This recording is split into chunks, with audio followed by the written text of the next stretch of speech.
સો everybody good morning, જય રામાપીર, જય માતાજી। સો ગાઈસ, વિડીયોની આગળ શરૂ કરતા પહેલા હું તમને જે આપણે એક પોસ્ટર અત્યારે જે સોશિયલ મીડિયાની અંદર વાયરલ થઈ રહ્યું છે તે તમને બતાવવા માંગુ છું, અને એવા એકથી બે વિડીયો બતાવવા માંગુ છું, તેથી આપણે થોડી તમને આગળ થોડું માઇન્ડની અંદર તમને ખ્યાલ તો આવી જશે કે આજે આપણે વિડીયોની અંદર શું ચર્ચા કરવાના છીએ। તો મિત્રો, એકવાર તમે આ પોસ્ટર જુઓ અને આ વિડીયો જુઓ, પછી આપણે આગળ વાતચીત કરીએ।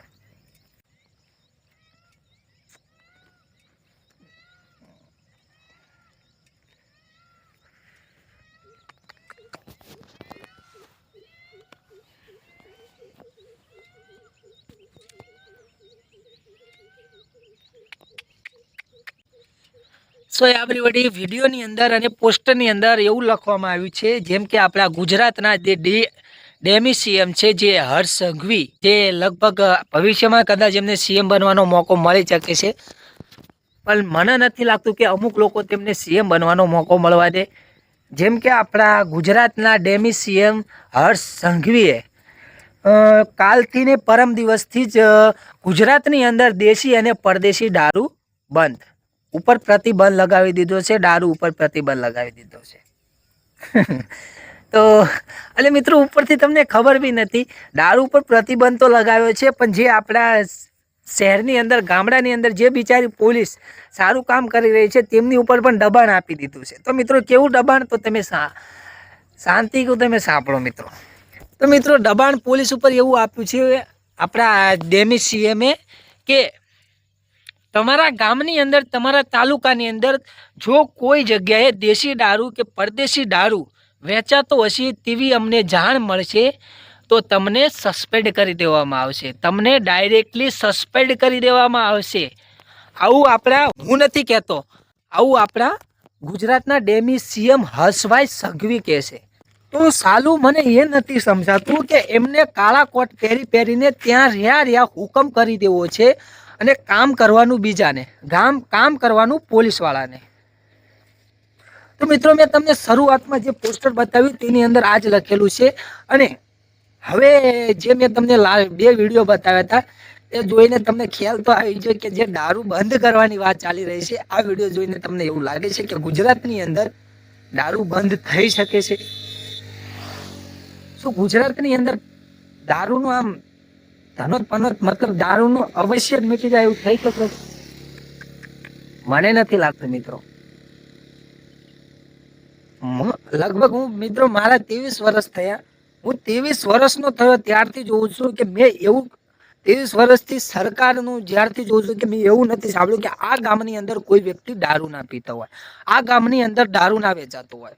તો મિત્રો, ગામે ગામ અત્યારે દારૂનો એક બિઝનેસ બની ગયો છે, અને એક જે વ્યક્તિએ ફર્સ્ટ ટાઈમ દારૂ પીતો છે તે વ્યક્તિની દારૂ એક આદત બની ગઈ છે મિત્રો। જેમ કે આપણે સવાર પડે ને સા સાંભળે, સવાર પડે જેમ આપણને ચા પીવો ગમે ને મિત્રો, તેમ એક નશાખોર વ્યક્તિને સવાર પડે અને દારૂનો નશો સાંભળે છે। તો મિત્રો, તમે એકવાર વિચાર કરો કે આપણા ગુજરાતના ડેમી સીએમ હર્ષભાઈ સંઘવી એમ કહે છે કે ગુજરાતની અંદર આજથી દેશી દારૂ અને પરદેશી દારૂ ઉપર પ્રતિબંધ મૂકવામાં આવે છે, બંધ કરવામાં આવે છે। તો મિત્રો, તમને શું લાગે છે કે દારૂ અવશ્ય બંધ થઈ શકે છે? અને પોલીસ ઉપર જે આ દબાણ કરવામાં આવ્યું છે, શું પોલીસ આ નિયમનો અમલ કરશે મિત્રો? કારણ કે મિત્રો, આમાં પોલીસ વાળાનો પણ વાંક નથી હોતો। પોલીસની અંદર અમુક વ્યક્તિ, અમુક પોલીસ વાળા ખરાબ હોય છે, તેના લીધે તમામ પોલીસ ડિપાર્ટમેન્ટ, પોલીસ કર્મીઓનું નામ બદનામ થતું હોય છે। જેમ કે મિત્રો, ઘણા એવા હોય છે પોલીસ વાળા જે રિશ્વતખોર હોય છે, કે ભેગા રહીને આ ધંધો કરાવતા હોય છે। અને મિત્રો, મને તો ગર્વ છે મારા વિરમગામ તાલુકાના પોલીસ વાળા ઉપર અને મારા નળ સરોવર પોલીસ ઉપર, કે મારા ગામની અંદર જો આવું કોઈ ગલત કામ થયું, આપણે તેમને એક રિંગ કરીએ ને તો લગભગ અડધો કલાકની અંદર જ મારા ગામની અંદર હાજર થઈ જાય છે। અને મારા ગામની અંદર હજુ સુધી પોલીસ હોય ત્યાં સુધી કોઈ દારૂ વેચી ચૂક્યું નથી, દારૂ વેચવાનું કામ નથી ચાલતું, અને કદાચ ચાલતું હશે તો આ નિયમ આવ્યા પછી પોલીસ વાળા હાથ લઈ અને લગભગ દેશી દારૂ, પરદેશી દારૂનું જો કદાચ વેચાણ થતું હશે તો પ્રતિબંધ મૂકશે। આવો મને મારી નળ સરોવર પોલીસ ઉપર 100% વિશ્વાસ છે અને ગર્વ છે મિત્રો। તો હું જણાવી દઉં ફરી એકવાર મિત્રો કે પોલીસ કર્મીની અંદર એવા 2-4 લોકો હોય છે જેના લીધે આખી પોલીસ ટીમની બદનામી થતી હોય છે। અને આ મિત્રો, હું જણાવી દઉં કે જે આપણા ડેમી સીએમ હર્ષભાઈ સંઘવી આ નિયમ લાવ્યા છે પરદેશી દેશી દારૂ બંધ કરવાનો, તો શું તમને લાગે છે મિત્રો? સાથે સાથે વિડીયો જોતા તો સ્ક્રીન ઉપર બતાવવા જઈ રહ્યો છું. આ વિડીયોની અંદર જો અમુક લોકો દારૂ પીને કેવા નશાની ધૂળમાં ભમી રહ્યા છે, જુઓ તમે મિત્રો. આ લોકોની જિંદગી કરતા દારૂ વધારે છે. જેમ આપણને સવારમાં ચાની આદત હોય છે, તેમને સવાર સાંજ બપોર 3 ટાઈમ દારૂની આદત છે. તો મિત્રો તમને લાસ્ટમાં જણાવી દો કે દારૂ પીવાથી પહેલા તો આપણા ફેફસા ખરાબ થાય છે, બીજું તો આપણા ગામની અંદર ઘરની અંદર આપણી જરાય વેલ્યુ રહેતી નથી, આપણી આબરૂ નથી રહેતી મિત્રો. અને આપણને લોકો ઓળખશે કયા નામથી? જોવો પેલો દારૂડિયો જાય. કદાચ આપણા દીકરા દીકરીનું છે સગપણ કરવાનું હશે, જો કદાચ આપણે ચક વાત બી નાખશું અને વાત મંડાવા બી જશે તો લોકો શું કહેશે? અરે ત્યાં ના કરશો, ત્યાં તો દારૂડિયાનું છે, ત્યાં દારૂડિયાના ઘરે આપણે સગપણ ના કરી શકીએ મિત્રો. તો રિયલીમાં મિત્રો મને તો નથી લાગતું કે જે આપણા ડેમી સીએમ હર્ષભાઈ સંઘવી જે આ નિયમ લાવી રહ્યા છે ગુજરાતની અંદર દારૂ પ્રતિબંધ મૂકવાનો, તે 100માંથી 80% કદાચ અમલ થાય, બાકી 20% તો મને ચાન્સીસ નથી. ઘણા એવા ગામડા છે જે ખાનગી રૂપે દારૂ વેચતા હોય છે. એટલે આ મિત્રો હું તમને 100% એક વાત કહું લાસ્ટની અંદર કે ગલતી ગુનો દારૂ વેચનારાનો નથી હોતો. મેન ગુનેગાર જે દારૂ પીવે છે, જે દારૂ ખરીદે છે, તે લોકોને રસ્તો બતાવે છે આ બિઝનેસ કરવાનો.